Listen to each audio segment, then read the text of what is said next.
So I'm Writing a Novel is the show where you join me, Oliver Brackenbury, on the journey of writing my next novel, from first ideas all the way to publication and promotion. In this one-man reality show, I'll share with you my ever-evolving thoughts and feelings on how I write, being a writer, and everything that entails at each stage of the process. I'll also interview special guests, and, when people send them in, I'll answer listener questions. If you're the kind of person who likes to learn how things are made and get to know the people making them, then this is the show for you. I'd like to say a quick thank you to our Patreon supporters who make this show possible. Patrons receive perks like me coming over and jiggling the toilet handle for you. That's right, if you're a patron and you got one of those toilets where you kind of have to jiggle the handle, I'll take care of that for you.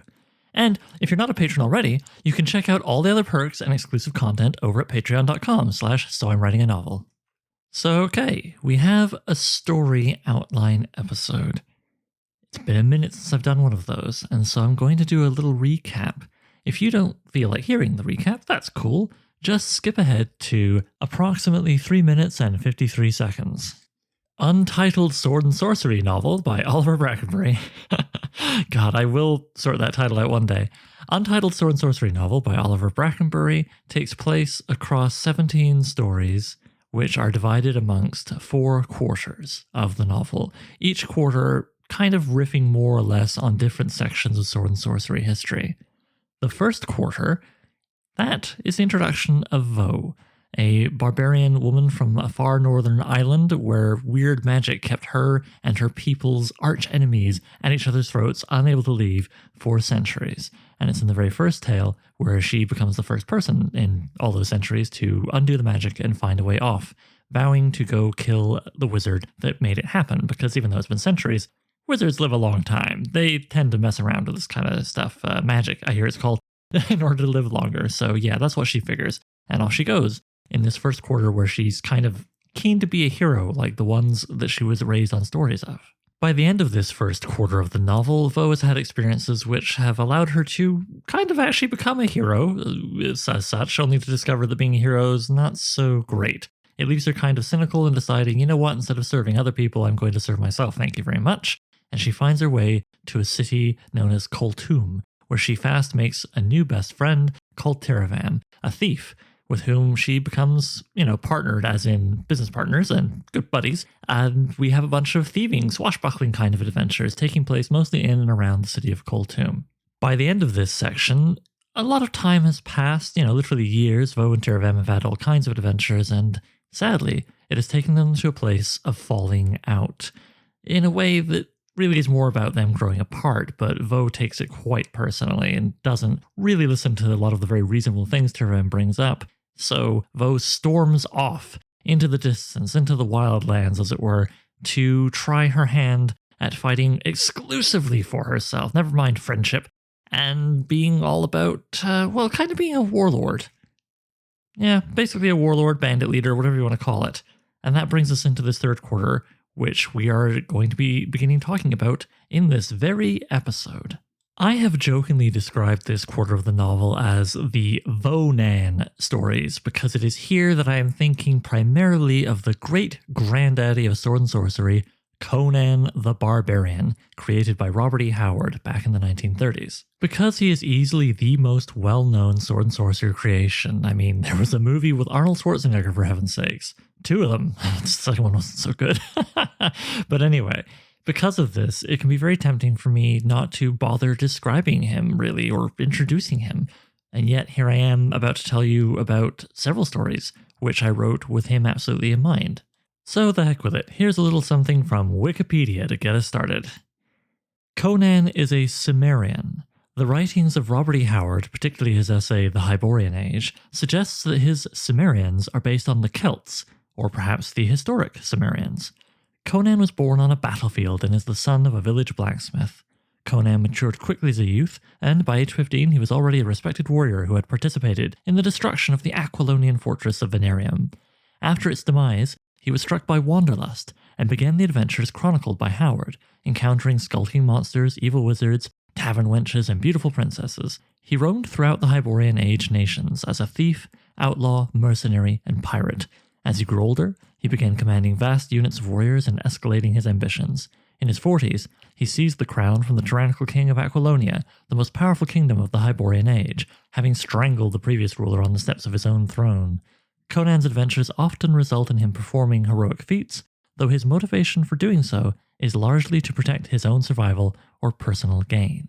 Okay, so honestly, I think that's enough for our purposes here. An incredible amount has been written on the character and his creator, so if you want to go deeper, you're spoiled for choices. I don't even know where to begin recommending to you where to go for it. Instead, I think I'll tell you a little bit about what the character means to me, since this flows into my own writing in this particular section of the novel in particular. I discovered Conan as a wee lad. I forget exactly how old I was, but I would think something around 9 or 10 through the Savage Sword of Conan comic magazine put out by Marvel, which definitely was made with a little bit more of an adult audience in mind, I think, than I was at the time.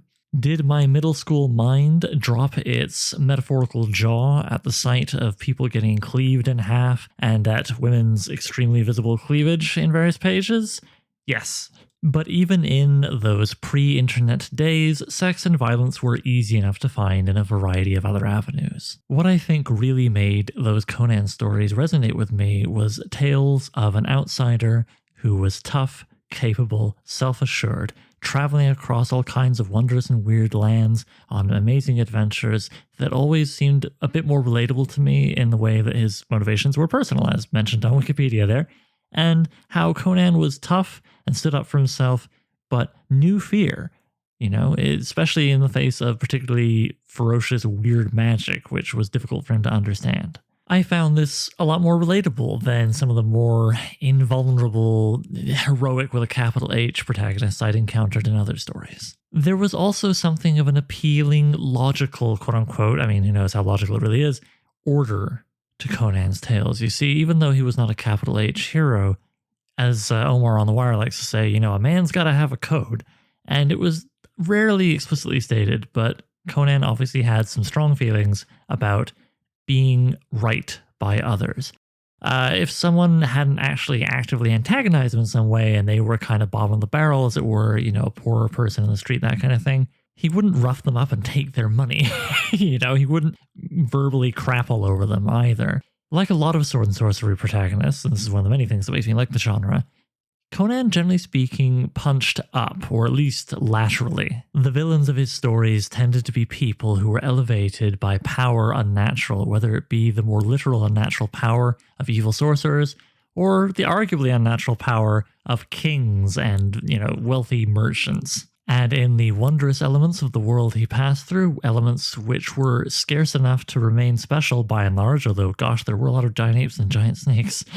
And this is what I connected to. And as an adult, I still appreciate basically all of that. As chance would have it, beyond the occasional excerpt I think they probably put in the comics now and again, I didn't actually read any of Robert E. Howard's Conan prose or any of his other prose until about 5 years ago when I just thought about it. I thought about those old comics when I was at the Merrill Collection, my beloved archive of speculative fiction in Toronto. And I was like, man, I should read the actual stories those comics were riffing off of or even were directly adapting. As with so many who came before me, reading Howard's prose was like being struck by a goddamn lightning bolt. He wrote to get paid. He wrote to sell stories to magazines to just try and make a gosh darned living. And sometimes some stories feel a little rushed in places or feel a little repetitious, and you're kind of like, yeah, I think he had to get this one out to make a car payment. But that doesn't change the fact that his prose was very unique and did a lot of really impressive stuff, which I'm going to get in more detail about, I think, in a future episode way down the line when it gets to me actually writing this novel as opposed to outlining it. For now, let me just say that Howard's prose moves quickly, is vibrant, and you always know it's him. So I'm going to have to think real hard when I get to the actual writing about how much I want to riff off of his style. Many have tried before me, most have failed. And ultimately, I think it is better for someone, even when they're riffing off of something that really inspires them, to try and write in their own voice. This issue of pastiche, of inspiration and homage versus, say, copying or terrible imitation is most on my mind in this section of the novel, which begins with a story that is absolutely me riffing off of my favorite Robert E. Howard Conan story, People of the Black Circle. In relaying how I outline the story, I'll be discussing things like using index cards to outline the tale, accidentally finding myself writing a magic system, maybe, and choosing a thematic conflict instead of a thematic statement. Alright, let's see how I did.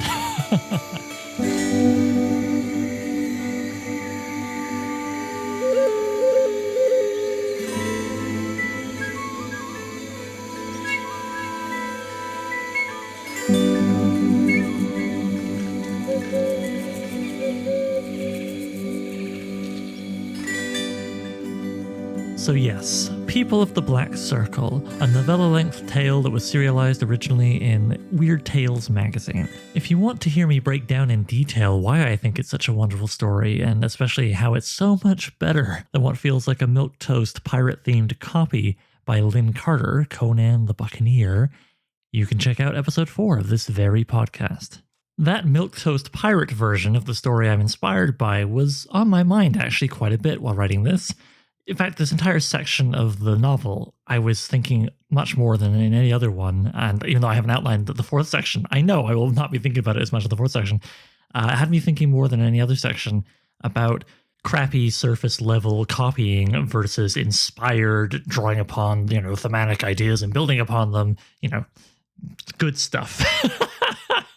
The good stuff. You can tell I write. I'm so good with words. This was even expressed in my holding title, which, as with all of my holding titles, is in danger of becoming the final title. I always get kind of a Stockholm syndrome with these things when I have them long enough. The holding title of My People has two meanings.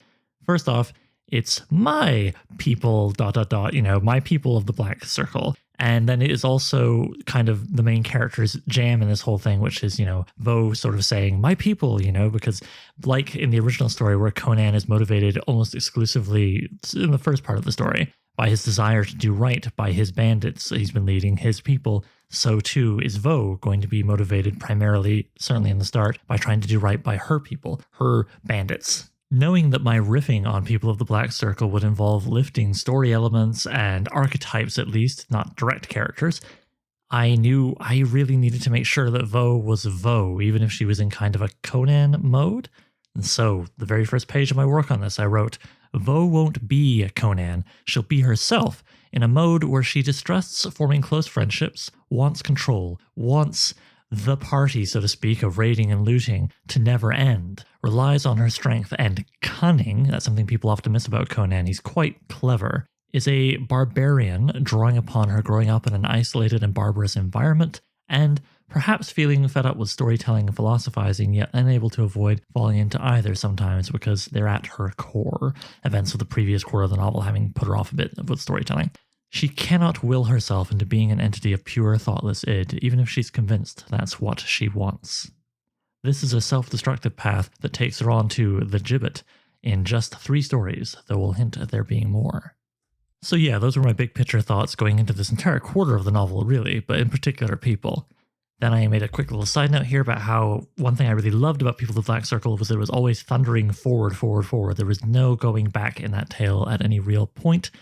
And so that was going to be important in this tale, and that'll come up more later.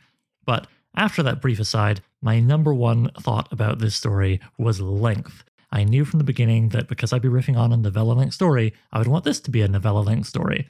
And in my head, that meant around 20,000 words. But then when I got here and it was time to do the thing, I checked and oh my goodness, People of the Black Circle is actually approximately 31,075 words. This fact collided with another thing, which is that I knew I wanted to try outlining a prose story the way I do TV and film scripts, using index cards on a big corkboard. And as a kind of practice, because I was like, how much do I put on a card for prose? Screenplays, I've got that down to a science, but prose, I'm not sure. I broke down People of the Black Circle, and it came to 77 index cards or story beats, the same as an hour-long pilot. When I do it anyways, I do 14 cards per act, 5 acts, 5 times 14 gets you 77. Well, getting to a really good draft of a pilot script, like at least something worth submitting, usually at least 5 or 6 drafts for me, minimum, is like 6 weeks of full-time writing, and that's intimidating, and too much. So I got a little concerned, and I was like, oh, maybe I should adjust my vision for the novel here. Maybe I should just do a couple of other 5K stories and save the, My People thing as a self-published standalone, or maybe do I trim it back so it's more like a 30-minute pilot script? Ooh, actually, maybe there's something there, I thought to myself. Okay, cool. Especially because my last pilot I wrote was a 30-minute kind of action sci-fi thing, and I really liked how it moved quickly, so maybe that format would work well for this. So I broke it down to 3 acts at 14 cards per act, got me to 42 cards instead of 77, 55% as much. 55% of People of Black Circle's word count of 31,075 is 17,092 words. But knowing us, it would probably translate into more, I wrote in the margins. I presented that math not because I expect anyone to ever imitate it, and I, in fact, might even recommend against it, just because it's nonsense. It's like a self-soothing exercise I did to just feel comfortable and confident with moving forward. It is not something I would prescribe to anybody ever. Especially because I got further in the process, realized that 3 acts wasn't a good structure for what I was trying to tell, made it 4 acts, splitting the difference, I guess, adding another 14 cards. So ultimately it wound up being 56 cards. If you think that's a lot of detail, I agree, which is why for this particular story outline episode, I'm going to kind of zoom out and be less detailed than I am in all the others, if only because this story is approximately 4 times as long as any of the other ones I'm talking about. And I don't think either of us wants a 4-hour episode of the podcast talking about a single story. If you hear a detail in this and think, oh, well, what was the story behind that? Or, oh, can you tell me more about it? By all means, please email me at soimwritinganovel@gmail.com or tweet at me on Twitter at @so_writing. That's @so_writing. And I'll address it either on Twitter or on the show, whichever makes the most sense to me. Before I go further in the story proper, I will address 2 things related to the craft side of the index card decision. So first off, I chose to do the index card thing because I just wanted to try doing it for prose, and this felt like a good sized experiment for it. Short stories felt too short to me. I could keep them all in my head pretty easily, even the more complex ones. And a whole novel, scary, very scary. So I thought, okay, novella, that's a good length. The other thing was, I really wanted this thing to move like a TV pilot, something I'm very familiar with. And it felt like, okay, then let's use my tools from TV writing to do this prose thing that I want to move quickly like TV. When I was discussing this with a buddy who you've heard on the show a couple of times, Nat Webb, he was like, how do you know how much to put on the cards? How does that work?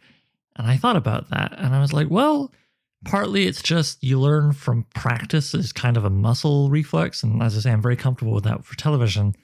And then for this, I thought, well, I'll follow that reflex, but also I'll think about what got me to the reflex, which was essentially asking myself on any given card, what is the main thing happening?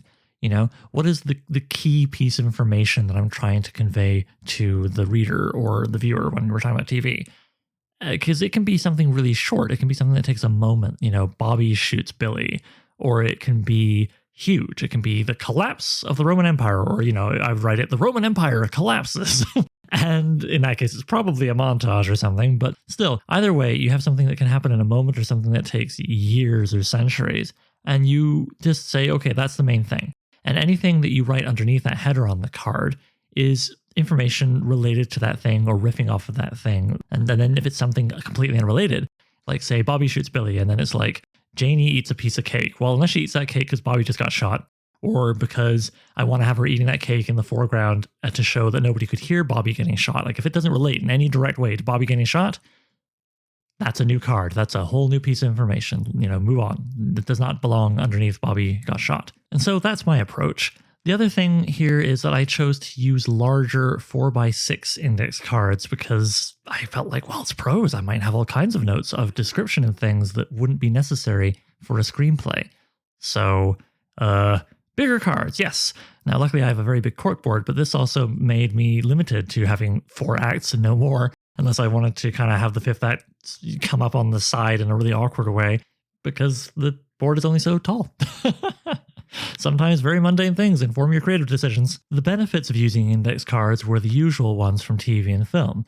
First up, you can move pieces of story around and rearrange them much more easily. And I did have to do this a couple of times. I found it quite useful. I was quite grateful for it. Second, you can see how much of the story is left to be filled out a lot more easily. There's literally gaps on the board that you need to fill, and you can see where they are. Thirdly, I find it very useful to keep track of multiple storylines by assigning each of them a highlighter color. Yellow for A story, orange for B story, pink for C story. Usually that's it. Sometimes there's like a distant, little D story just setting up continuity maybe or something for future episodes that's in blue.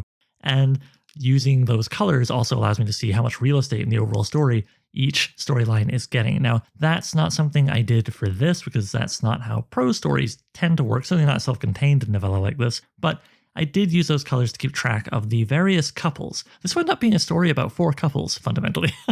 And so I was like, okay, how much time am I spending with each? And let's make sure the majority of it is with Vo and the guy, which I'll get to, which is way more important. And it was also very important to me to actually look at those colors and make sure I was using them to indicate to myself how much I was leaping around, because I needed to minimize that, since leaping around in prose the way you do in television drives readers, in my experience, nuts. Certainly, it was an issue with early drafts of the short story called Vo that began this whole project. Which brings me to the only real downside I experienced during this experiment, which was using my tool that I associated entirely with TV and film writing, kept tweaking my TV and film writing muscles that were like, okay, you've been in the scene for almost 5 minutes. That's too much. You get moving, chop it up. Yeah, cut around.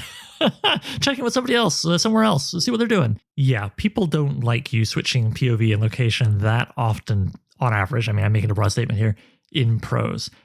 Now you might be thinking, hey, hang on, I've read those Game of Thrones novels and, chapter to chapter. It's like, yeah, chapter to chapter, not page to page, which is more the translation of the kind of cutting around you get in TV and film to prose than chapter to chapter.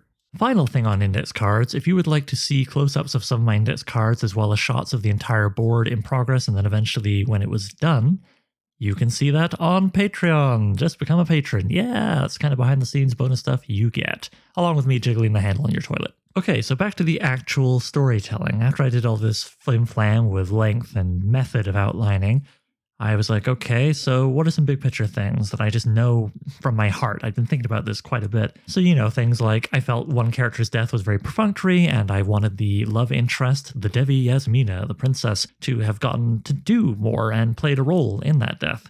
Other than changes, I knew there were certain scenes from a famous film with George Clooney and Jennifer Lopez out of sight, which I really wanted to have. I'll get into that when I get into that point in index cards. I also knew I really wanted that ruthless momentum that I keep mentioning that I just love from the story I'm riffing on, blah, blah, blah, blah, blah.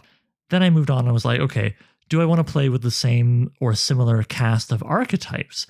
Dare I go full Lynn Carter, right? Because Lynn Carter in Conan the Buccaneer basically just copied the archetypes. You've got Conan, which is his own thing. And then you have like the proud princess, a lesser sorcerer, the lesser sorcerer's partner, a greater sorcerer or sorcerers in brackets, a scheming noble. The protagonist has their own fighting men. And then the protagonist has an old pal that will show up just when he needs one. Ultimately, the old pal didn't survive, but I did wind up playing with those archetypes and remixing them and moving them around as a way of bringing a little variety and my own ideas and values into the story. Then I made a quick bullet point list of things I really wanted to play with in the story. The idea of Vo as a feared leader of men like Conan in the original story.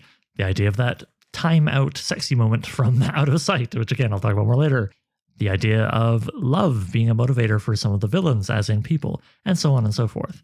Then I thought, okay, what are Conan's qualities as expressed in this particular tale, followed by what are Vo's qualities that I will want to focus on in ours. I liked how Conan's loyalty to his men was a big thing, and how his otherness saved him once, or actually I think it was twice, at key points in the tale. Classic sword and sorcery thing. Who you are is who you are, and it is how you get ahead in this world. It's not something that holds you back that you have to change to fit in. And that played across nicely into my list of qualities of Vo I really wanted to have in this, such as her otherness being of that remote island, and her cynicism that can kind of translate into a sort of Conan-esque cunning, her distrust of authority and, anybody who's rich, basically, her impatience, which feels like a great thing to help drive the story forward with that ruthless pacing I described, and the fact that she kind of fancies herself as more or less being in a perfect way. She's living for stasis instead of finding a resolution as she did in her quote-unquote heroic days. This life is all she wants, and she's full of passion and vitality, with feelings of wanderlust and desire for conquest and raiding. But I still wanted to keep something that's been there from the start, which is that she cries freely and is unashamed of emotion. Having worked through this stuff, I asked myself, okay, so here's some building blocks. What People of the Black Circle like story could run with these qualities of Vo and these qualities of Conan that maybe I want to lift for this tale.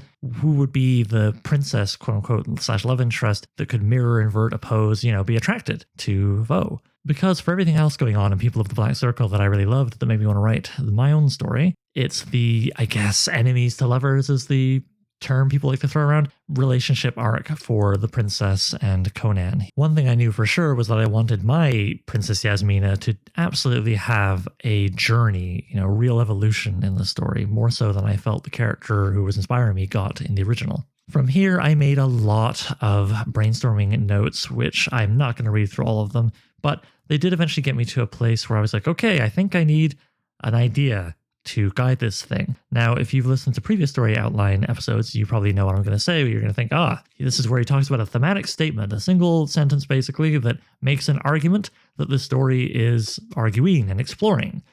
Well, I didn't feel a thematic statement was what I wanted this time around. I didn't feel like I had a specific thing I wanted to argue through the story. And coming back to the index card thing, I was in a bit more of a TV mode. See, most of the screenplays I've ever written have been TV pilots. And when you're designing a TV series, you don't want a statement, because a statement is argued and resolved usually in one episode, right? You want a thematic conflict. You want a question that can be answered and explored from many different angles through many different stories, because you want to be able to explore it through many seasons, right? Get that syndication deal, though that's a bit less common these days due to lower episode runs, streaming, yada yada. That's another discussion. Anyway, the concept of a thematic conflict, as I understand it, came from William Rabkin's book, Writing the Pilot. And if you're curious to learn more about that whole thing, you can go there. But the classic example used in the book is Buffy the Vampire Slayer. And there, it's not something that was invented by Joss Whedon and Buffy the Vampire Slayer, let's be clear,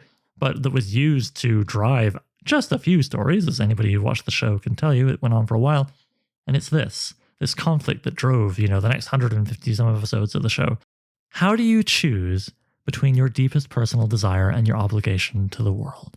Right? Because that was the whole thing with Buffy. She had a deep personal desire to live a fun, enriched, normal person's life, but she had an obligation to the world to defend it from super weird stuff that totally messed up her desire for that normal life as a slayer of vampires. And that's the key, right? You need to have a conflict in the question that you're asking. It cannot be something that's just like, the sky's blue, okay. And it needs to be something kind of thorny that can be explored from many angles. How do you choose between practical needs and impractical dreams? It's something that came out of my brainstorming that I just glossed over, and it wound up staying as the thematic conflict for the entire story. Without getting into too much detail, I will say that this grew out of things I was figuring out about the characters and what they wanted and what motivated them. Not me, as it sounds in this recording, just going back to the William Rabkin book and kind of copying the Buffy one. It's a classic for a reason, what can I say?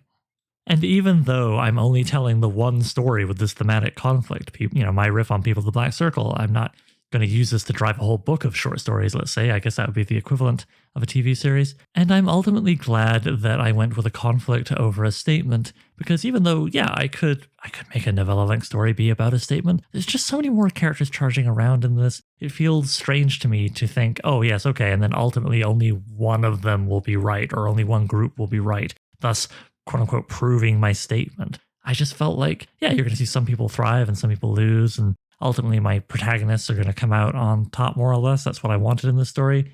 But I didn't want to suggest that there was only one way to live, that there was only one true path when you have to deal with practical needs or impractical dreams, because I felt like the answer to that question fluctuates wildly depending on your circumstances.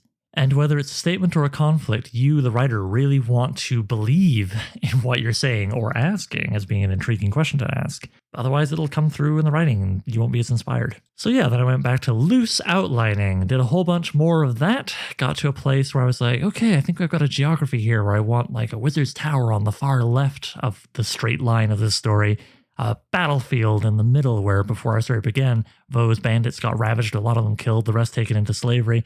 And then that's in the middle of the line, and on the far right of the line would be a dig site in a mountain. Don't worry, that'll all make sense later.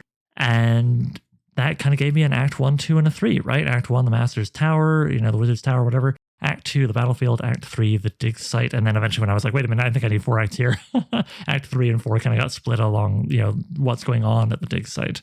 But yeah, I basically had my stage, and I did a bit more call and response to myself. I mean, most of this brainstorming that I refer to is me asking questions, answering them, and then going, well, what new questions does that invite, and what questions are still left? In the process of this call and response, I reached a point after setting the stage there, as I just described, where I realized, okay, I need to know who the different characters are called. I can't just keep going by vague archetypes, which is what I've been using in my notes up to that point. And if I want the names to be consistent, I probably want them to be based on real cultures from the world and our history. Further riffing on People of the Black Circle, which takes place in a secondary world analog to basically the border between Afghanistan and what was then India, now Pakistan. That was the region I had on my mind, but certainly not as it is in the contemporary world, more in kind of the period of antiquity where I roughly imagine this whole thing taking place. I'd like to give a shout out to my pal and a patron of the show, Tom Lewis, for giving me a lot of help with this, and Daryl Queog, a previous guest of the show who I've had the good fortune to befriend over time, who also gave me a lot of help with this. So yes, the entire cast of my story, their nations and nationalities, languages and namings and so on, roughly map to the Greco-Bactrian kingdom, a sort of Greco-Persian situation that happened way back when, the Pathan subgroup, the Gurjara, the Maurya Empire, which is pretty cool. I recommend looking up them, Maurya. And then there's Vo from, sort of the Shetland Islands. Her band of men, which I'll keep saying men, but, I mean people, really, of all genders. Her band of men, I wanted to be very multicultural. And if you've listened to the outlining episodes for the previous quarter of the novel, you would know that kind of a running gag through all that was a group of barbarians who just kept rebranding themselves as being a whole new scary threat when it's the same guys with different armor and like they've changed their clothes a little bit. I like the idea that Vo grabbed a bunch of them and led them across the lands to eventually find herself in the location of this story, having picked up people from all over. So it's a real multicultural bandit group, which I find more colorful and interesting, and also way less offensive than doing what good old Howard did in the 1930s, which, whatever, he was a man of his time, where he had the, quote, mad Afghulis that Conan was leading. Could the Afghulis and Afghulistan be Afghanis in Afghanistan? Who knows? It's a mystery. Meanwhile, thanks again to Daryl for turning me on to a legend from the region, the real-life region, the legend of Guashbrari, the glacier-hearted queen, which I will link to where you can read that for free in the show notes, but I'll just say here, it heavily influenced the major supernatural element of the tale and the true history of what went on in the dig site that everybody's very excited about in my tale. Now that I had names for the characters and their peoples and a better idea of the geography coming out of that as well, I could do something that I really needed to do, which was to write the backstory of the story I was going to tell. I could take a whole bunch of my disparate notions about the present and be like, okay, how did we get here and how does what got us here influence the story I'm going to tell in the present of the tale? For anybody thinking, well, how do I know what to put in the backstory of my story? What's important, what isn't important? Well, does it relate to the actual story, or is it just you being like, what color of shoes do they have? If it's the former, you need to know what it is. If it's the latter, you don't. One thing I'll mention from my backstory that I wrote for this tale, which helped me get a better idea of what the present was going to be and how it would all hang together and make any kind of sense, was something I like to do once in a blue moon, which is ask myself, what is the myth, the supernaturally infused, completely divorced from reality idea of what happened at a point in time? Then you would have the next layer, the legend. It's basically meant to be history, but we all understand it's been embroidered a little bit. This is followed by the next layer, the history. Yes, this is the official tale of what happened. And yet, anybody who has ever studied history will tell you that history books also get embroidered and fiddled depending on who's writing them. And finally, we have the reality. So there can be 4 layers for something, and which characters believe which layer of the key event can be kind of a cool way of informing their actions, and having a bunch of people who all believe they know the truth of something collide with each other and the reality of it. I applied this approach to kind of the main story driving my story, which is the tale of what's in that big mountain that people are digging in, and how did it get there, and what's left. Sooner or later, everybody in the story is motivated by wanting to know what the hell is in there. So I figured it was important I figure it out, and figured it out from a few different angles than just one literal truth. Anyway, I knew I was done working on the backstory when I felt like I'd answered enough questions to proceed with writing the present, and when I found myself increasingly asking myself stuff that was more to do with like characters expressing different angles and arguments to do with the thematic conflict, then I was thinking about practicalities of how they got here into the situations where they would be doing that. So then I did a bit more brainstorming, trying to answer questions about what the characters would do, blah, blah. And that got me to finding out that some of my TV tricks didn't feel right for this, like trying to figure out the opening and ending of each act. The ending of each act being called an act out, the cool moment you end on to make people want to come back after the commercial, even if there's no commercials. Something about that just didn't work for me, and I still have trouble articulating it, to be honest. All I know is that I was writing, and eventually my brain started to feel like undercooked oatmeal. Though I did at least come away with, at this stage, the very useful idea of looking at sorcery, at least in this story, as art, aka impractical dreaming. You can see how that comes back to the thematic conflict. But yeah, feeling the gears in my head grinding to a halt, I did something for the second time actually in the outlining of this tale. I took a break to work on something else, which is not something I'd allowed myself to do a lot of in this novel outlining. But yeah, I actually finished outlining stories 2 and 3 of this quarter of the novel before coming back to finish the first one, this one. I don't think I would have done this if this was a standard novel made up of chapters, as opposed to what it is, which is a short story cycle made up of short stories with broad continuity in the sense of how the character changes and evolves, but not a lot of like beat to beat, okay, this has to happen before this happens, continuity. Between the fact that I was outlining 2 other complete stories and just a lot of life happening, I ended up taking quite a long break. I put the story aside on May 31st of this year, 2022, didn't pick it up again until August 27th. As you can imagine, having that long of a break, I felt the need to review all of my notes from the beginning, which I did, and in the process of doing that, got my brain popping and I ended up putting in some index cards, getting myself all the way up to 26 out of 56. At this point, I started hopping back and forth between the index cards and the notebook, going as far as I could with the cards before I would start to feel kind of stuck and think, okay, there's some issues here I really need to figure out at a greater level of detail before I can fill in the rest of the spaces, go back to the notebook, work on those issues, get to a point where I'm comfortable, back to the board, and so on, until eventually I got to like 38 out of 56 cards, and I just was able to go, yeah, okay, and answered a few more questions, then pushed through to the end. Now, before I do that thing I like to do, where I kind of tie together all the stuff I've talked about by running you through the outline, nuts and bolts of all the beats beginning to end, I will bring up one more thing that came up in that back and forth and that brainstorming that I think is better discussed here, which is I came dangerously close to coming up with a magic system, something I have largely rejected in my reading and certainly in my enjoyment of sword and sorcery, where by and large, magic does not have a system. It is more strange and unpredictable and dangerous, and very few things can be expected other than the fact that it will probably come at a terrible cost to somebody.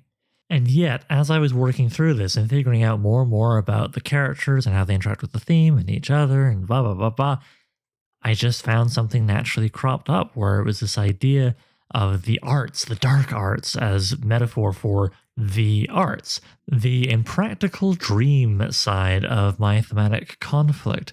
And once I had that in my mind, I started to think about how that would play into the way magic happens in the story.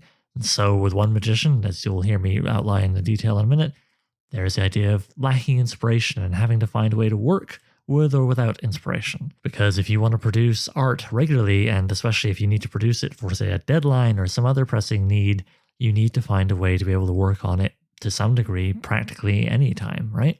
Not just when, the wind passes through you. And in another scene where lesser sorcerers threaten our main characters, I got into the idea of how hacks just evoke past masters. It's a shortcut to effect.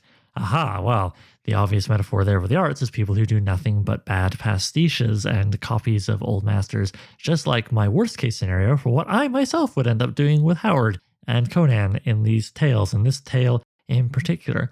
But also there is a thing in some fiction regarding wizardry from the sword and sorcery canon that I like, about how a magician might fake their name being that of a great deceased master. Oh, actually, I'm so-and-so, he never died, as a way of grasping for power. Or you might just invoke the spells and other works of old masters because they did the work and you're just going to copy paste it basically into your magical tool set.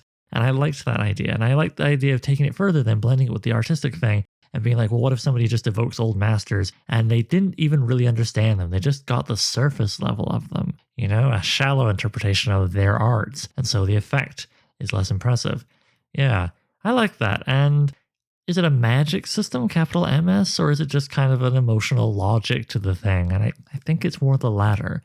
Not that magic systems are inherently bad. They're just not something I dig as a reader or that I seek to execute as a writer. So maybe I'm fooling myself. Maybe that is a magic system. I don't know. We'll get into it more in the story. Speaking of which, in the first quarter of the book, the point of view was always third person limited, kind of mounted over the shoulder of a new to the reader character who would have Vo pass through their lives in that particular tale.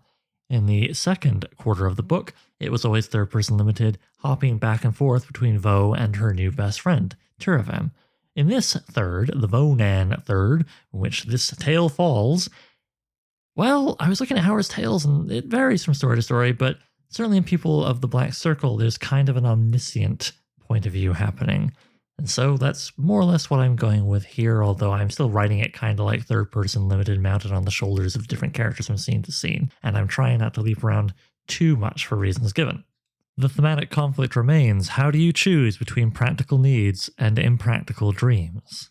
And you know, I've been tempted to rattle through all the major cast or give a whole bunch of backstory and stuff, but I think the best thing for me to do is just have my stack of index cards and walk you through the story as if you were a fresh babe in the woods dropped in front of the book that has yet to be written to get to the story. As I say, I will be giving you far less detail than will be in the actual tale, but I'm going to try and give you everything you need to follow the narrative. Sometimes I'll dip deeper on a card, especially if there's something interesting to discuss. Other times I will probably just read the headline and move on to the next one. Okay, so without further ado, here is holding title, My People, as it currently exists on September 19th, 2022. I have no doubt it will change quite a bit by the final version, but then that's part of the fun of these episodes. Eventually, when you read the book, you can learn how it differed. Can you tell from all this preamble I'm a little bit nervous? Gotta be honest, trying to condense this down for the podcast, it feels like a big challenge. All right, Oliver, shut up and get talking?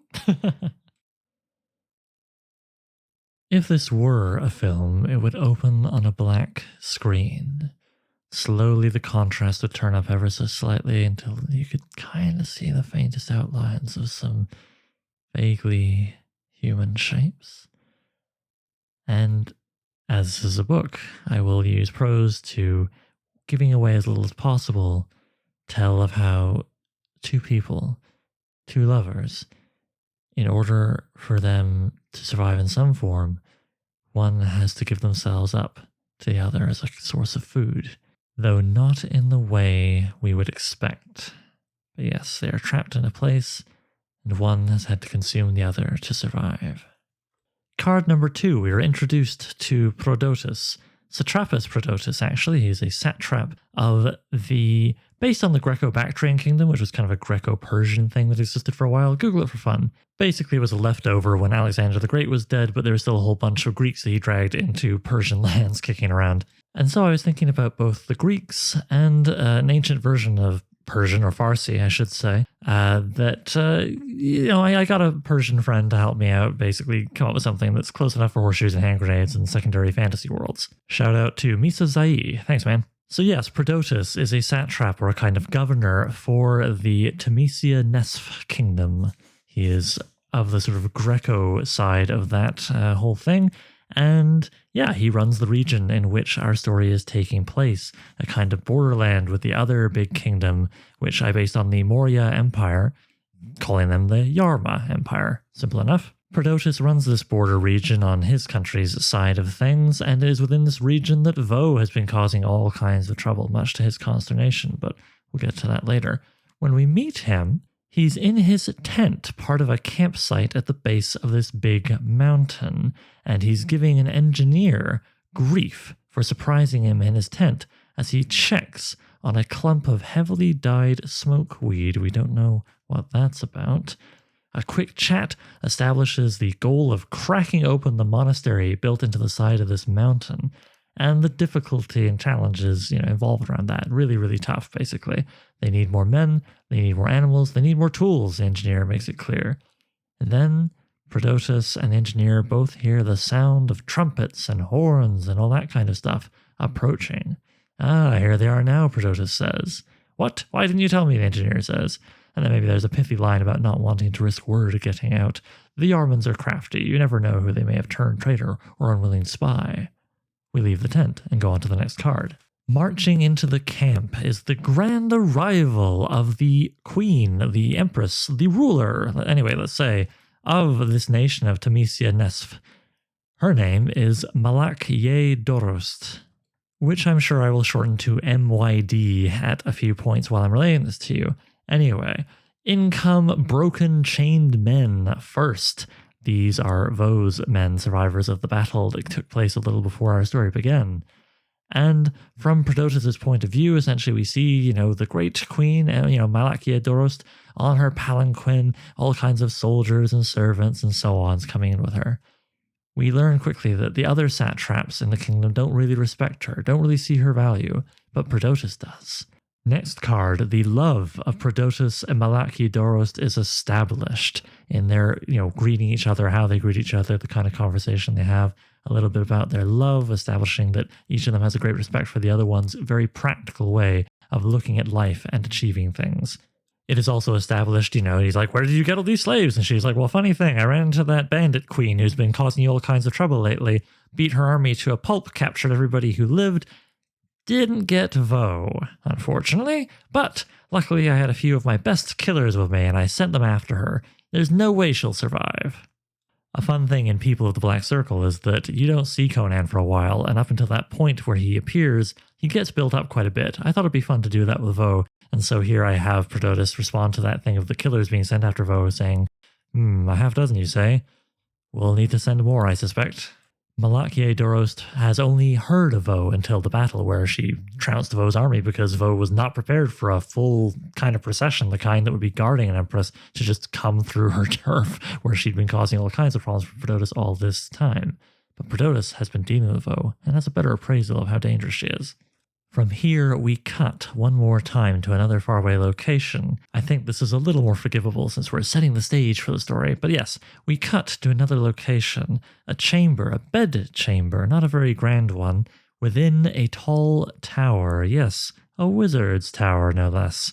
In fact, a tower that contains a few wizards, and here we meet Selfgari and Spelzala, a man and a woman of the Napathian ethnicity, which is me just flipping around some letters with the Pathans, or Pashtun. This is a real-life ethnic group spread across mostly Afghanistan, but also Pakistan and India. Zelfgari and Spazala are two young sorcerers, students really, who are very much in love, something forbidden by their master, who we have yet to meet. In the room, there is a big window and a big bed, and these two characters are arguing, and that's all the detail I have for now. It's all I really feel the need for. Aside from their forbidden love, they've also been getting into texts they shouldn't have, such as Alomi Zorokris's Book of Elders, which is a fun little reference, the name of a book from a shelf in Bloodstone, a classic sword and sorcery novel written by Carl Edward Wagner. Anyway, Zelfgari is all scared because he knows, the master is coming to discipline him soon, and Spazala is like, oh, we should gang up on him, he's not that great. But ultimately, Zelfgari is like, no, there he is at the door. Go hide under my bed. And so Spazala goes and hides under the bed. There's maybe a faint sound of sounds a bit fishy, not the sound that should be made by her hiding under the bed. But Zelfgari has no time to think about it because, aha, onto the next card, and in comes his master. His master is Ru-i-Kalag, R-A-K, or Rick, as I occasionally referred to him when I was writing things quickly, which is disrespectful, and I should not do that to my beautiful character, is of the same Persian-y side of my fake Greco-Bactrian kingdom as the Empress, and is in fact related to her. He's kind of what you might call a trust fund baby living out in this tower off the teat of the kingdom, specifically Prodotus, who is responsible for the region in which this tower sits.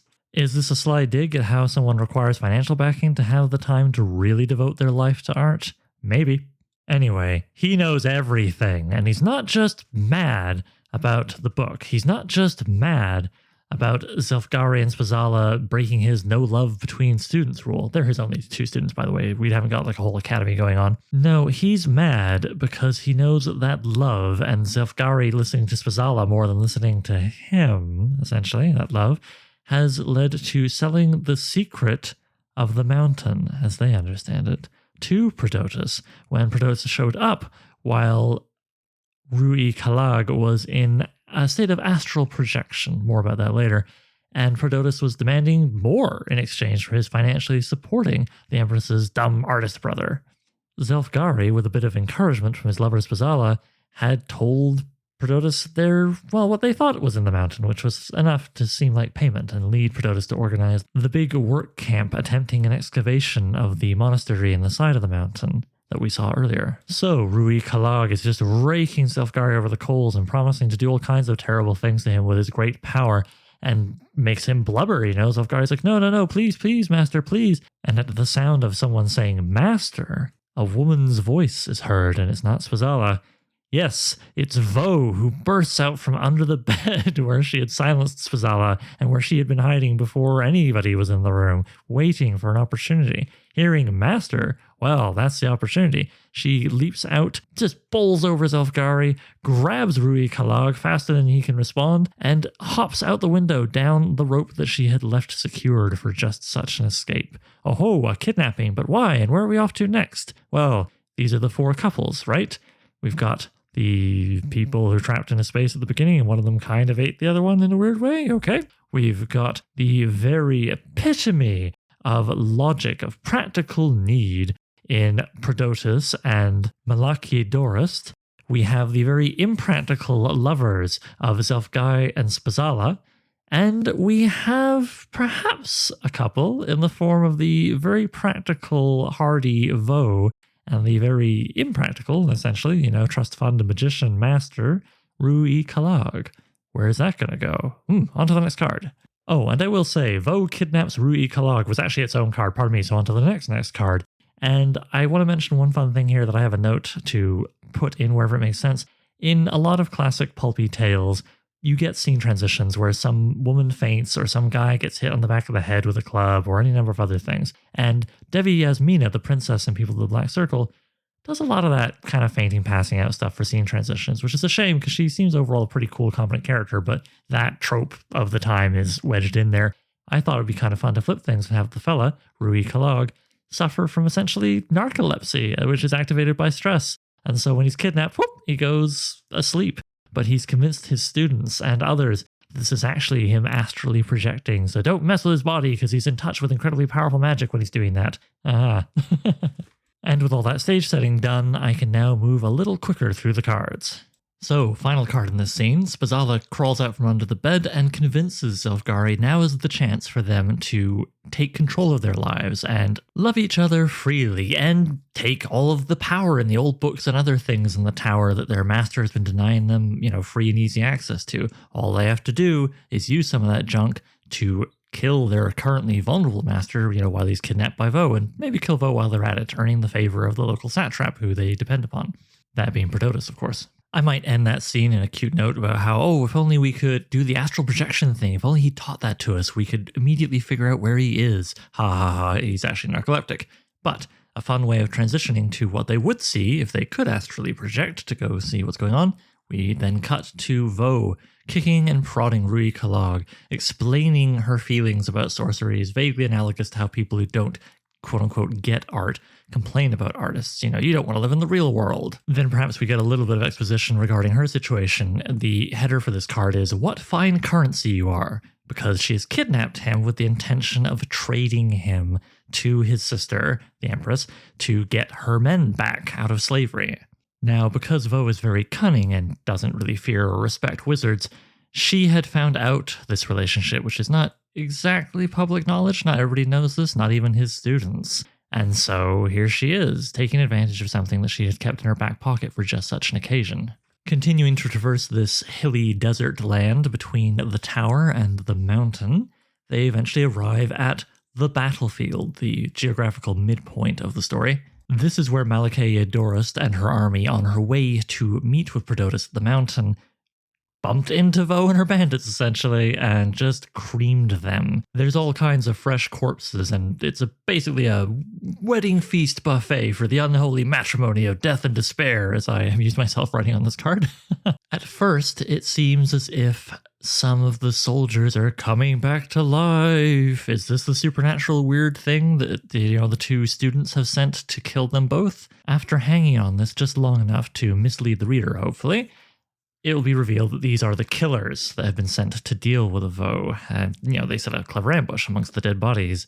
But Vo is prepared for this. She immediately sets about freeing Rui Kalag, at least unhooding him and ungagging him, with the hopes that the killers will go, oh no, it's, the brother of our ruler, of our person paying us. We should maybe not kill them. She's got a hostage.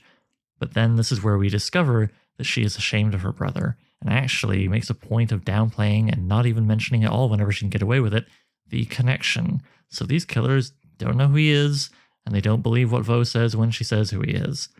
Oh, as you can imagine, Rui Kalag is a little like, hey, after finding out, the way his sister thinks about him. The half-dozen clever, experienced, hired killers advance, and Act 1 comes to a close.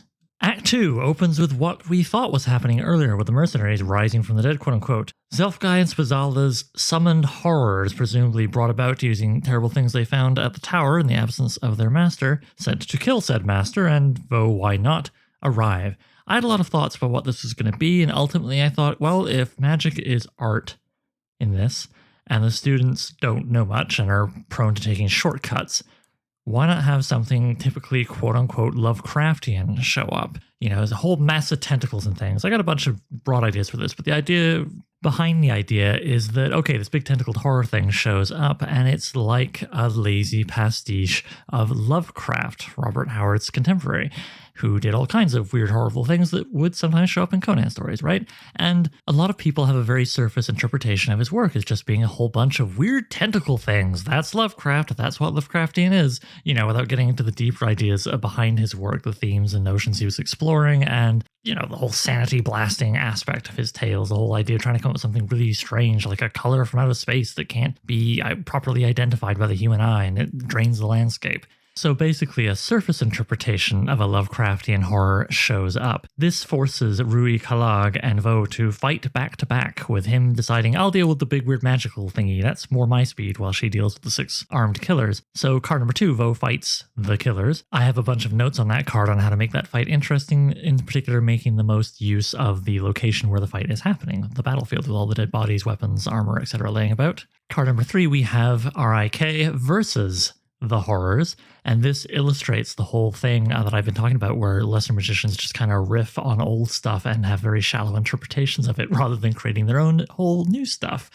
So the horrors are in action. Perhaps one of the killers even moves a little too close and dies at their terrible tentacled hands. The other killers realize that the horror is mostly just after, Rui Kalag, and so they kind of herd Vo away from this action, separating the battle. Rui Kalag tries something. It's not clear exactly what he's doing, because I'm not going to be in his head telling you what he's thinking. But he sort of waggles his hand, says some words, and it doesn't work. And the tentacle thing wallops him and sends him flying down a sand dune, let's say, wounds him.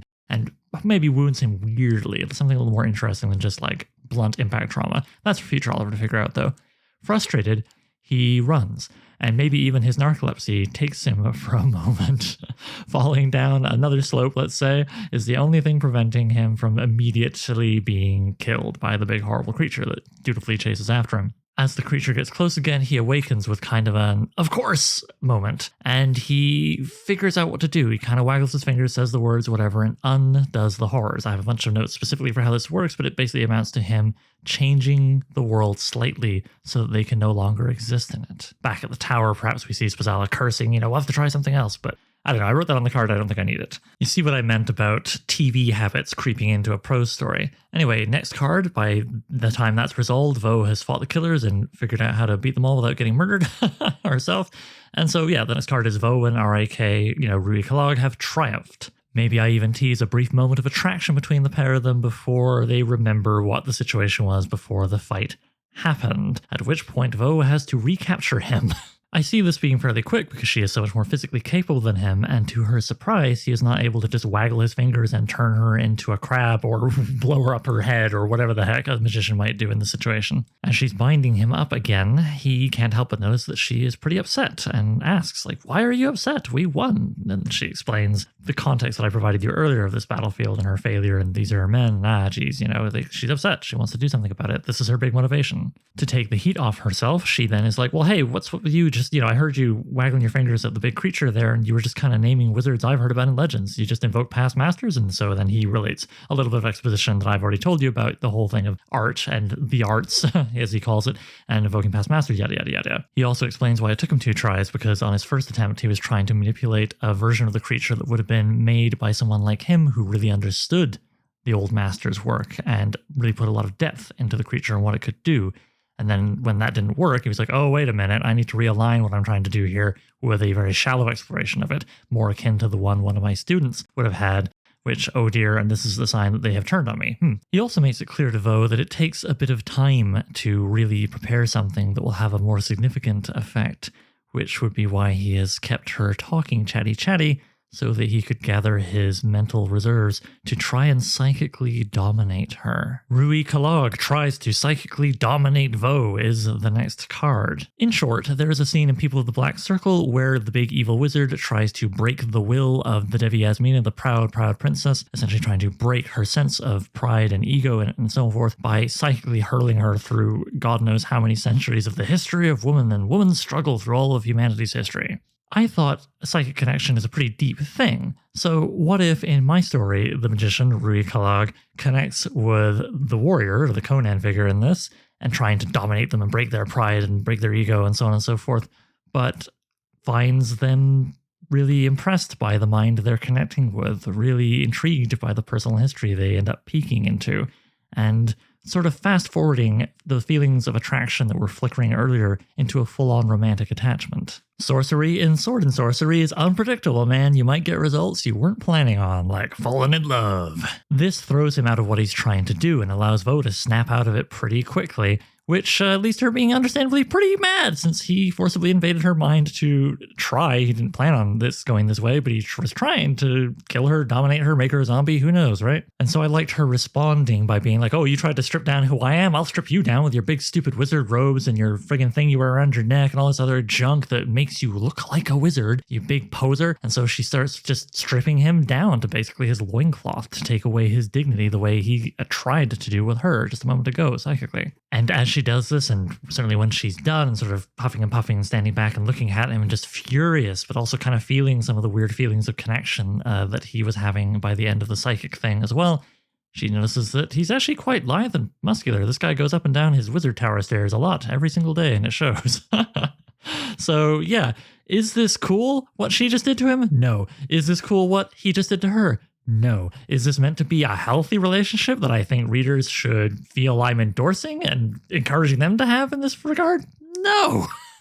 But I hope it's compelling as a story. So yeah, what each of them just did, not cool, but both of them kind of were surprised by feelings and desires that came as a result of it. And they just kind of looked at each other, and then she's like, all right, March, jag off, you're still my kidnapping victim here, and off they go out of the scene. But before we leave this little setting of the battlefield, I want to just say, like in the prose, something like, hours pass, the sun moves, whatever, a time lapse, so to speak, before a very specific cloud zooms through the sky above where all of this stuff has happened.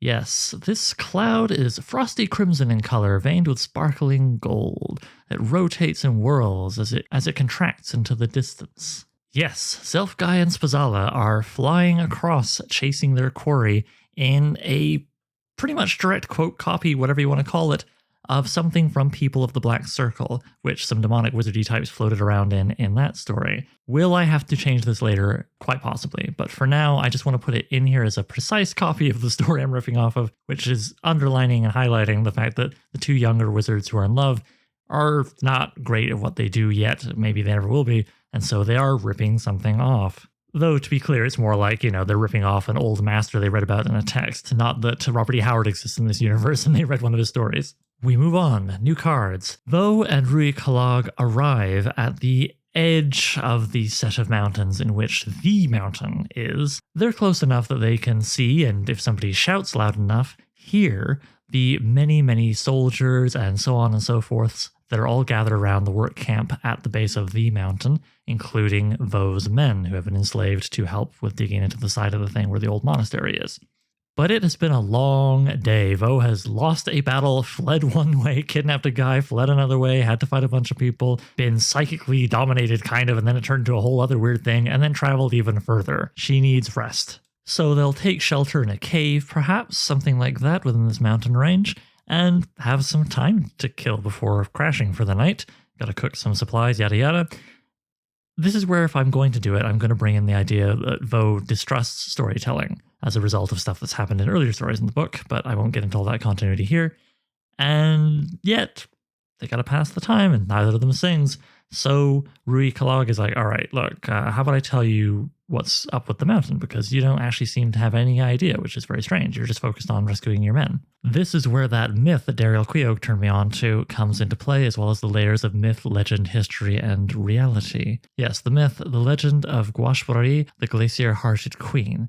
I decided to kind of remix it so that it is about a tremendous peak stretching high up that it might woo the most beautiful star in the sky. This is why in life, in the story, the mountain, Mount Westerwan I'm calling it for now, is the tallest mountain by far in the region Prodotus rules over and the bordering Yarman lands. That the mountain eventually succeeded in convincing the star to come down to Earth for a kiss is the idea behind why Mount Westerwan has a huge, deep hole where its peak should be. Thus, the myth interpretation is that this illustrates the dangers of two very different people falling in love, reinforcing cultural norms about marrying within your caste, let's say. That's the most common interpretation, but Rui Kalag is wise and learned, and he is very much aware of the next most common interpretation, the legend, which is that it wasn't a star, it was, they don't call it this, but, an asteroid made of almost pure gold, hence glittering as it fell, etc. Now you know the legend, you have a better idea perhaps of why the dig site exists. Now, below that, we have the history, which is that a now long defunct monastic order built their monastery over the hole in the mountain, and before their order died out, used ingenious engineering. Think those star-shaped angled and sloped castles from the very back end of the medieval period when cannons were in play. Anyway, they used ingenious engineering to seal up the monastery eventually, before they died out there, capping the hole that they might continue to protect others from the evil spirits beneath. Some, like the satrap Prodotus with his dig site there, call bullshit on this, figuring the monks didn't want anybody else to have the gold if they, lacking believers, couldn't. I mean, practically speaking, how did they pay to construct, then later seal their magnificent monastery? Now, an answer to that is faith and a lot of time, but it's this history which Prodotus was given as a kind of trading piece to leave us alone here, buddy, by the apprentices, Zelfgai and Spazala, when he came around the tower being like, I need more in exchange for putting up with you and your crap and your whole trust fund baby routine, but their master Rui Kalag was asleep, astrally projecting, oh ho. So yeah, that's what set off this whole scenario we're in. Rui Kalag then correctly guesses that Satrapas Prodotus then invited his sister, Rui Kalag's sister, Malaki Dorist, the empress of the kingdom, to bring her army to this mountain to help him dig open this place to get the gold which could be used to strengthen her hold on her kingdom, where most of the other satraps don't really pay attention to her authority. Only Satrap Prodotus, who loves her, does so. He also correctly guesses that Rui Kalag would need to invite her because Prodotus does not have enough of his own men to engage in this massive engineering project and protect his lands against bandits. Bandits like Vo. Vo asks Rui Kalag, if you had known all this time about this wealth of gold or whatever in the mountain, why didn't you go get it? And he's like, hey, my needs were taken care of. I'm the big trust fund baby over here. And I didn't really feel like tackling the big weird engineering challenge of getting in there or using my sorcery to figure out a way in there just to get some gold I don't need and maybe deal with horrible evil spirits. It's at this point that Vo starts asking questions, who wrote down this history and how long ago and, this, that, and the other thing, and basically makes him consider maybe he doesn't know the whole story. And that starts to make him feel genuinely curious, genuinely inspired. he's also impressed by her inquisitive mind, which, despite her being a barbarian from some northern island, seems a lot sharper and a lot more creative than either of his students. At this point, with the second to last card of the act, my TV brain kicked in, and I have a card here I don't know if I'm going to keep. Literally just says, grunting and moaning at the mountain. Which is me thinking maybe I would cut to see what Prodotus and Malachiodorus are up to, and I kind of like the idea of them being in a tent just drinking wine and eating good food and even literally having an orgy of some kind while everybody else outside the tents are, living hard soldier lives or worse, slave lives. I like the idea of going from the intimate dialogue of two lovers to be in a cave with no real luxuries to intimate dialogue between these two, sweating and catching their breath after having had a jolly good time with many participants, and checking in on each other's actual extant relationship, where Prodotus is seemingly having second thoughts about something, but we're not sure what he's having second thoughts about, and he's kind of checking in, like, do you love me? Like, why do you love me? And she's like, I love you. And he's like, yeah, but what would you do if you, met someone that, did it more for you? And she's like, well, I might leave you for him, I suppose. It would just be the logical thing to do. But you'd understand because we're both such logical, practical people. And he's like, yeah. And something shifts inside him. And then we cut back to the cave. And in the last card, we are having a time out. This thing from the movie Out of Sight that I really love, where George Clooney, a criminal, and Jennifer Lopez, a law enforcement officer, basically take a time out from the narrative because they both have very powerful feelings for each other and they understand that they're completely at odds in their roles in society and that things are going to escalate to a point where that has to be resolved. The timeout manifests in them having a lovely drink and an intimate conversation that leads to a fun time in a hotel room. The next morning, he's gone. She wakes up and the chase is on once again, though naturally their relationship is a little different. I very much want to finish the second act with at least sort of the beginnings of the timeout that these two take, because they know that when she brings him in as a hostage, no matter how it goes, either she's going to die or he's going to die, or she's going to successfully pull off her trade of him for her people, and then they'll never see each other again. This doesn't have a long shelf life, whatever this is, but they want to grab what they can, and so they take a time out, and we fade to black with some smooches or whatever. Act 3. Next morning, Vo awakens to the sound of one of her men screaming at being tortured for having disobeyed. Oh wait, it's not just one, it's several of her men being tortured to make an example to the rest. This refocuses Vo and actually changes her goals slightly, because she is no longer going to be content with getting her men back. She has to kill Malachiodorus for this offense. So the hostage trade with Rui Kalag no longer makes any sense. She turns to him and goes, "You are no longer my hostage. I have a new plan." Assuming, she says, we can trust each other. And then I want to cut away on her being like, my plan is da-da-da-da-da. We cut 2 mountains over or whatever, to the base of the mountain where the torture is happening. And Prodotus is going on about, you friggin' guys, you do your thing or, we're going to keep whipping you. And this is all also entertainment for Malachiodorus, who's down there paying lots of attention to all this lovely torture of her enemies. Prodotus is like, yes, and they will dig up this gold, and this gold will pave your way to glory. Oh, it will be wonderful, my love. Before sneaking away back to his tent while she's distracted by the torture, etc., to get that dyed burning brush that we saw him playing with at the very beginning of the story. And he lights it. And colored smoke, let's say green, why not, starts emanating from his tent high up into the horizon. What's that about? Okay, let's see how fast I can get through these next 5 cards. Vo gives a spare costume to Rui Kalag so he can actually, wear something, what with his wizard robes being torn up and a loincloth not being a hell of a lot to wear when sneaking is now the plan. Sneaking through the army, etc., before them, between them and Vo's men up at the mountain where they're working. She'd grabbed this on the way to kidnap him from the battlefield where some of Malachiodorus' soldiers were killed. It wasn't all her men. At the time, the idea had been to use it so that she could get as close to the Empress as possible before bargaining, so that, she could maybe get a sword to her throat if she was really ambitious. Dressing Rui Kalag as a warrior also helps her see him a little differently and makes her start to think, maybe we could have a future together. Maybe I could change him. At the thought of change, she goes, hang on, he's a bloody wizard, and he's on my side because he doesn't really have a relationship with his sister, and in fact, if she were to be taken out of the picture, he would have a kingdom. How cool would that be? So she says, hey, why don't you just use magic? Why don't you just wave your little hands and make all of our enemies turn inside out or vanish or something? At which point, we reveal the thing I think I mentioned earlier, where he is saying he's actually been having trouble lately. The muse won't come. It takes inspiration of the kind he got from being resentful of his students sending a horrible creature after him that was a shallow creation, or the desire he didn't realize he had to connect deeply with Vo. Vo, the more practical of the two, berates him for this and says, okay, what could possibly inspire you? I mean, what is of any great interest to you? And he looks behind her to the mountain and goes, actually, I'm not entirely certain what is in there, and the monks seemed awful keen on keeping people out of there. Maybe there's something in there that could get me going. And so she's like, all right, so we got to get in there.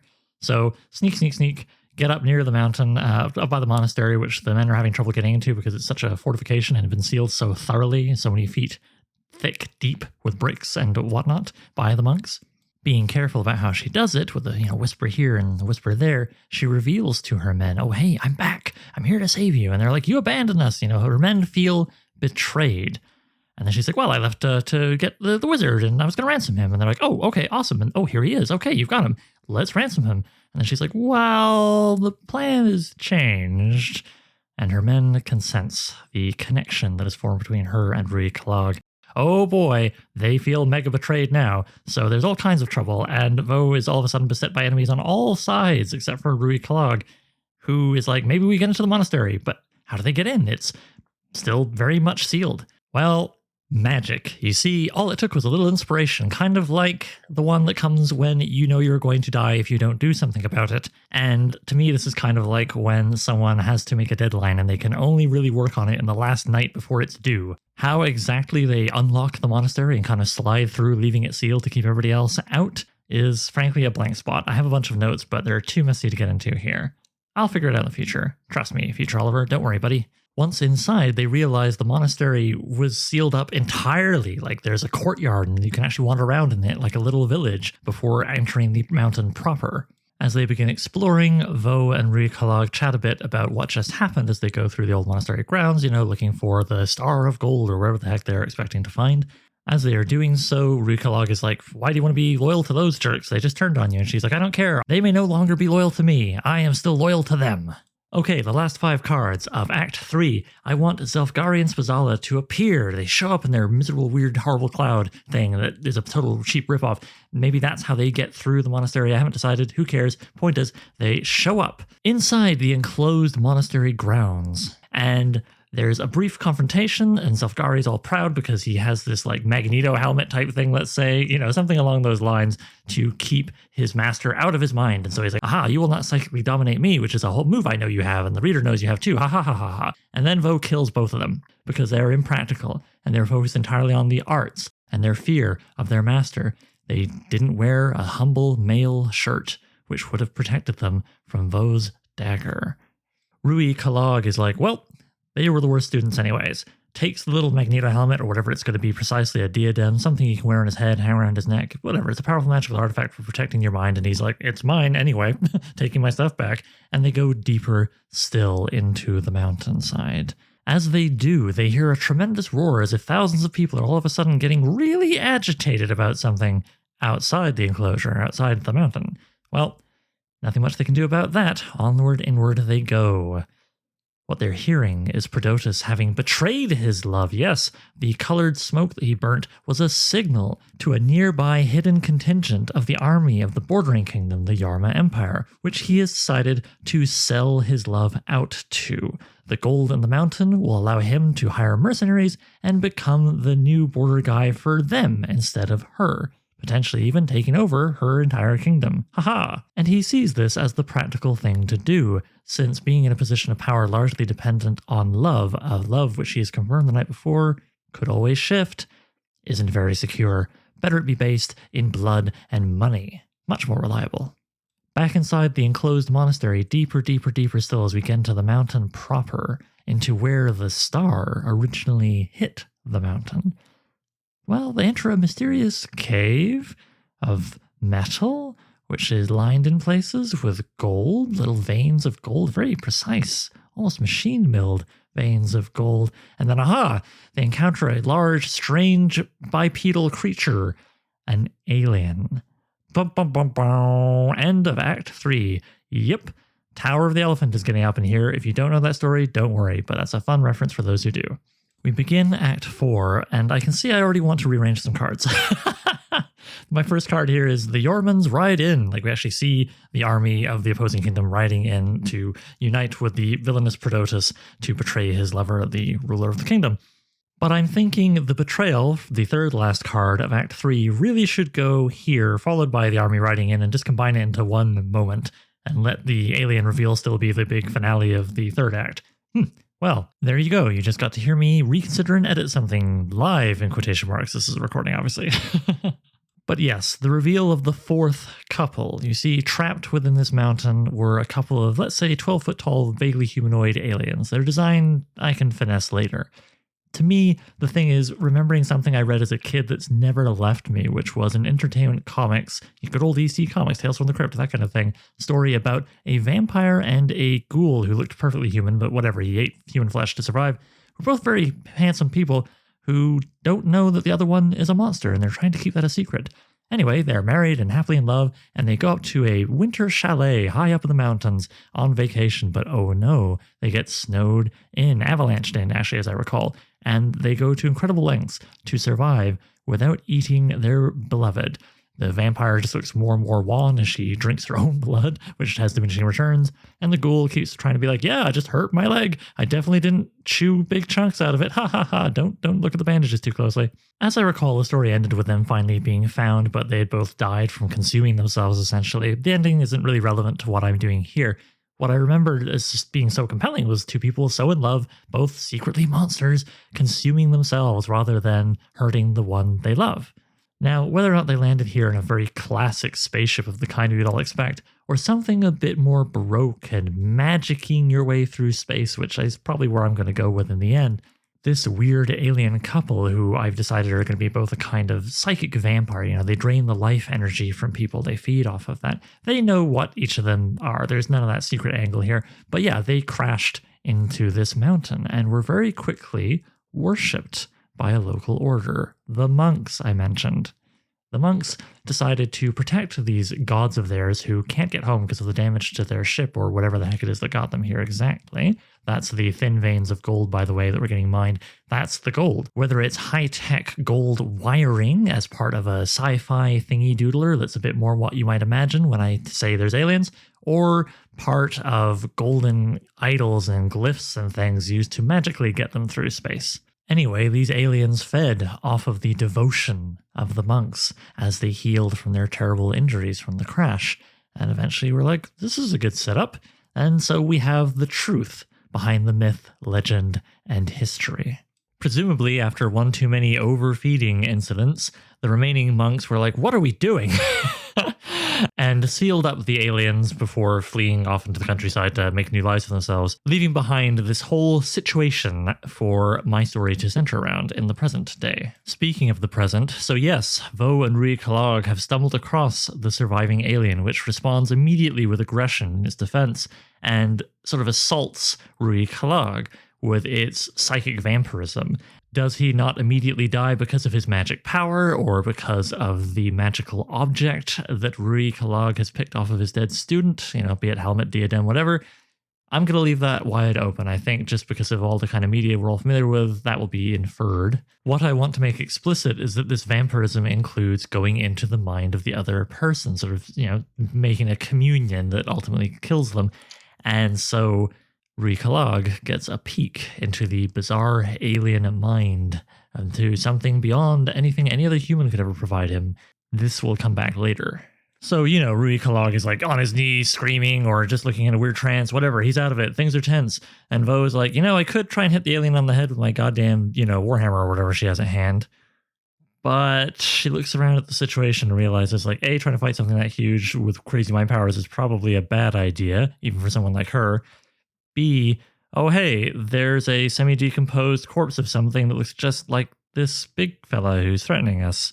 And thus, it gets us to the next card where, like a lot of the cards in this last run, I gotta fill in some details later, but the header is, Vo shows compassion. Yeah, I want to pull the Tower of the Elephant kind of here as well, where she shows compassion by perhaps, moving her foot out of the body of the big alien's dead lover, or moving Rui Kalog's foot out, or something to that effect, showing respect for the dead, finding something left over from the monk's whole situation that is like an altar you would place a dead body on, or a burial hole, or something kind of that looks respectful. And she helps move the body and treat it with last rites of her own ideas of her own religion and stuff. Just kind of shows respect for the goddamn dead. Isolated by having taken the ultimate practicality of consuming its partner's final essence in order to live longer, and confronted with like, oh, now my partner is actually being properly put to rest, and some of these local monkeys that I used to feed off of is showing respect for that. Oh dear. Do I want to live the rest of my life just surrounded by these monkeys when, I can't get home and I'm all on my own and nobody else of my kind is around? And I saw the alien surrendering its life in one form or another, and perhaps surrendering the force of life that it has left in it, stored in its little energy gullet or whatever, to Vo. This is the biggest question mark of my remaining index cards. I know I want the alien to perish. I know I want it to be like, okay, being totally practical left me in a place where I'm completely alone. The details, I think I can figure out further down the line. From there, it's a very quick sequence of Vo and Rui Kalog debating, what do we do next? Rui Kalog is like, I think I need to eat its brains. I think my experience just made me really want to do that. I think it'll give me what I need. And Vo's like, that sounds insane, but also kind of brave and bold, since for all you know, it might kill you. And this is, maybe the crux of her appreciation for him. She doesn't get him, but she's impressed by him. I also want them to consider just being with each other, abandoning the battle outside and all these other bigger concerns, etc., etc. But ultimately, she feels responsible to her men, and Rui Kalog feels a responsibility to his sister there, Malakya and the kingdom which has been supporting him all these years, even if it's also been kind of ignoring him. Anyway, next card, absolutely, I want him to crack open the skull of this alien, which has just surrendered its life, and I like the idea of its mind being made up of gemstones that he consumes for more power and energy or whatever.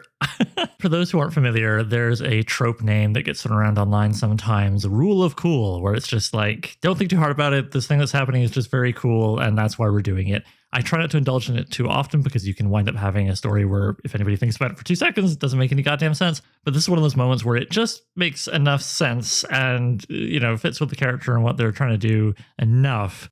I think I can get away with it. And I think it's really cool. True story. So, okay, all pumped up on this business, Vo and Rui Kalog go outside to find the battle raging between the Yarman Empire soldiers that were waiting to pounce Malakya soldiers, and caught in between with their backs up against the mountain they've been forced to try and break into with their pickaxes and whatnot, and that's all they have to defend themselves with. But oh hey, now we have the payoff of Rui Kalog's lack of inspiration, etc., and trying to, find the muse. Well, boy did he ever find it. And so I like the idea of him not winning the battle with one mighty spell, but perhaps evening the odds by just, annihilating a huge chunk of the Yarman soldiers in some truly disturbing and awful way, which I will have fun thinking of later. Probably something extrapolating a bit off of the alien's nature and what he sees in the vision when the alien's trying to, psychic vampire him earlier. Between this display and Vo grabbing her men and being like, come on guys, grab the swords and shields off those freshly killed Yarman soldiers, let's have at it. Vo wins back the loyalty of her men. 4 cards left.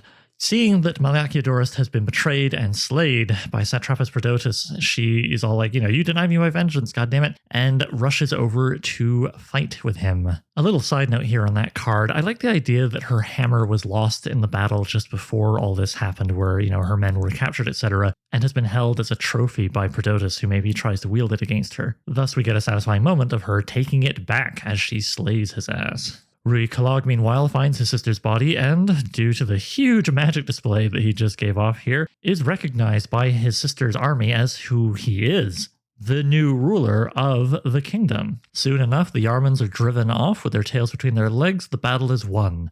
Vo and Rui Kalog each try to convince the other to leave behind their life, to be with the other. Vo, why don't you come with me and be my queen? Well, okay, actually, according to tradition, you couldn't be my queen, but you could be number 1 in my harem. Okay, hear me out, from Rui Kalog. And then Vo's like, no, leave behind your stupid kingdom and all that jazz, and come with me with my bandits, and we'll find all kinds of new horrible adventures to inspire you. And he's like, yeah, but money. Well, Well, money and tradition. And then we get to the final card of them parting in mutual admiration, but also competition, as Vo makes it very clear she's going back to her career of raiding, and she's not going to stop raiding this kingdom just because of who's in charge. And he's like, yeah, well, I'll see you on the battlefield with X thousands of men. And she's like, I'll see you on the battlefield with X thousands plus one, gosh darn it. And they part. That mutual admiration and respect for each other is so important to me for landing the ending. I will definitely be tweaking and adjusting this to up that. And as you can tell from me getting a little quicker in how I relate it, and also like, this part, I am going to have to figure out some details. The index cards get a little threadbare near the end. In fact, a half dozen of them have what is a very good sign that I'm unsure about a part, or I know it really needs to be fleshed out, which is that instead of writing on the actual card, heaven forbid I waste a whole expensive index card, I write on a post-it note I stick on the card. Could I spend more time on this before reporting back to you with the outline? Yes. But you reach a point where you just got to move on and think about other stuff and let the story germinate in the back of your mind and come back to it with fresh eyes like a while later. I really feel like I've reached that point with this story. I'm getting increasingly frustrated that I'm not outlining the remainder of the novel. I've only got 1 quarter left.